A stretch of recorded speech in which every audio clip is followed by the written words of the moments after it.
Marsikdo bo za prvomajske praznike potoval v tujino in ob tem je nujno tudi poskrbeti za ustrezno zdravstveno zavarovanje. Kako, kje in zakaj to storiti, pa nam bo danes povedal Roman Buzeti, direktor Vzajemne zdravstvene zavarovalnice poslovne enote Murska Sobota. Lepo pozdravljeni. Pozdravljeni. Zakaj je torej dobro poskrbeti za zdravstveno zavarovanje? V prvi vrsti zaradi tega, ker so stroški zdravstvenih storitev v tujini lahko zelo visoki. Marsikdo je mnenja, da z evropsko kartico ima vse krito, pa temu žal ni tako.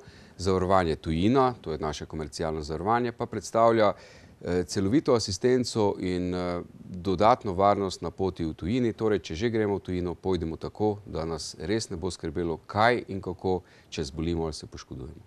Kakšne so torej prednosti zavarovanja tujina, če govoriva in primerjava evropsko kartico? No, kot sem povedal, marsikdo misli, da z evropsko kartico je rešeno vseh skrbi. Temu res ni tako in naj ponazorim z nekaj primeri. V prvi vrsti je potrebno tudi iz žepa plačati doplačila, ki jih plačujejo domačini. Torej, če koristimo evropsko kartico, bomo ta doplačila morali plačati. Na Hrvaškem recimo za vsak obisk pri zdravniku, za vsak recept, za vsak dan bivanja v bolnišnici.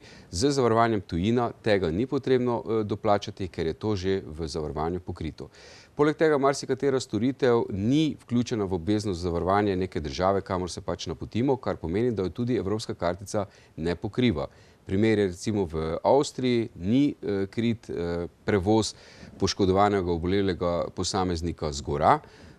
Pozimi je to še posebej pomembno, pri smučanju se marsikaj lahko zgodi, pa tudi poleti pohodniki so precej po avstrijskih gorah in z evropsko kartico si tukaj nič ne morem pomagati, pomeni je treba iz žepa plačati. Stroški helikopterskih prevozov z gora pa vemo, kako so dragi.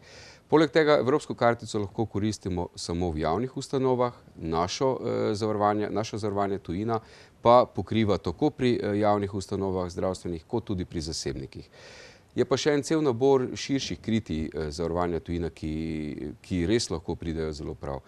Prevoz poškodovanega, obolelega ali umrlega zavarovanca po evropski kartici ni krito, torej prevoz v domovino. Zavarovanje tujina to pokriva, stroški so lahko zelo, zelo visoki. Recimo imamo primere tudi strošek 3000 evrov iz Dalmacije prevoz zavarovanca v tujino. Druge stvari, ki so še v zavarovanju tujina, so recimo kriti tudi morebitni odvetniški stroški, stroški iskanja ponesrečenca in tako naprej. Ena od poglavitnih prednosti pa je 24-urna asistenca v slovenskem jeziku.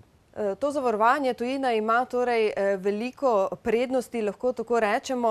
Pravzaprav pa je aktualno tudi za Pomurce, ki živijo neposredno ob meji in vstopajo tudi za kratek čas v tujino, naprimer zaradi nakupa. Tudi takrat je potrebno misliti na zavarovanje in na to, da se lahko kaj pripeti. Res je, veseli me, da vedno več Pomurcev se tega tudi zaveda in je že sklenilo tudi naše celoletno zavarovanje tujina Multitrip.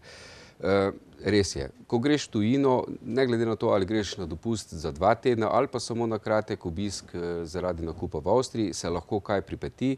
In če smo v tuji državi, so pravila jasna. Zato res priporočamo sklenitev tega zavarovanja in potem smo brezskrbni mi, pa tudi celotna družina, če se tako zavarujemo, ob naših vstopih v tuje države, kar se zdravstvenega zavarovanja tiče.